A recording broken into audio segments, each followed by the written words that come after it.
Alright, gather around, teachers. I've got a story that will make you laugh, cringe, and maybe even think twice about your lunch habits.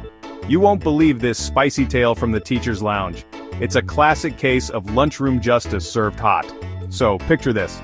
I had this one coworker, let's call him Mr. Sneaky, who had this irritating habit of swiping lunches. You know the type, always lurking around the fridge, pretending to be innocent. Yeah, we've all been there, right? The frustration of finding your lunch missing is something every teacher can relate to. But Mr. Sneaky took it to another level. He even had the nerve to steal my favorite meal. Imagine the audacity. Now, I'm not one to jump to conclusions, but when my meticulously crafted lasagna vanished, I knew it was time to act. This wasn't just any lasagna. It was my grandmother's secret recipe. Enough was enough. I decided it was time to outsmart this lunch thief once and for all. I needed a plan that would teach him a lesson he wouldn't forget, so I devised a deliciously devilish plan.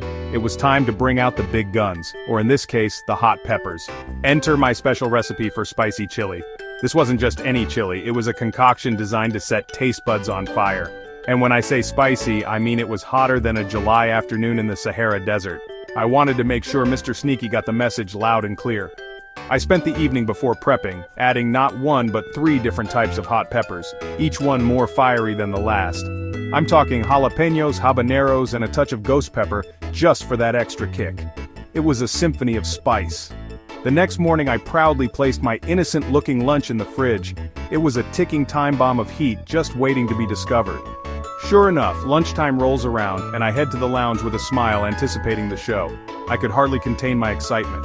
And there he was, Mr. Sneaky, already seated with my lunch in hand. He had no idea what he was in for. I watched as he took that first bite. The anticipation was killing me. The look on his face was priceless. It was a mix of shock, horror, and regret all rolled into one. His eyes widened, his face turned beet red, and he started guzzling water like a camel at an oasis. It was a sight to behold. Trying to play it cool, he mumbled something about an unexpected kick in his voice that could barely speak. It was clear he was struggling. I couldn't help but burst out laughing. Busted! The entire lounge erupted in laughter. Mr. Sneaky had been caught red-handed, literally and figuratively. His face was as red as the chili he had just eaten. After that spicy experience, he never touched another one of my lunches again. The message had been received loud and clear. In fact, he started packing his own meals and even apologized for his sticky fingers. It was a win-win situation. So, what's the moral of this spicy saga? Sometimes it takes a little creativity and a touch of heat to solve a problem, and a bit of humor doesn't hurt either. Sometimes it takes a little creativity and a touch of heat to solve a problem. And hey, if you ever find yourself dealing with a lunch thief, you know what to do. And hey, if you ever find yourself dealing with a lunch thief, you know what to do. Just make sure your plan is as foolproof as mine. Just make sure you have plenty of milk on standby. Trust me, you'll need it. Thanks for tuning in, and don't forget to like and subscribe for more hilarious and relatable teacher tales. Your support means the world to us. Until next time, keep it spicy, and remember, a little heat can go a long way.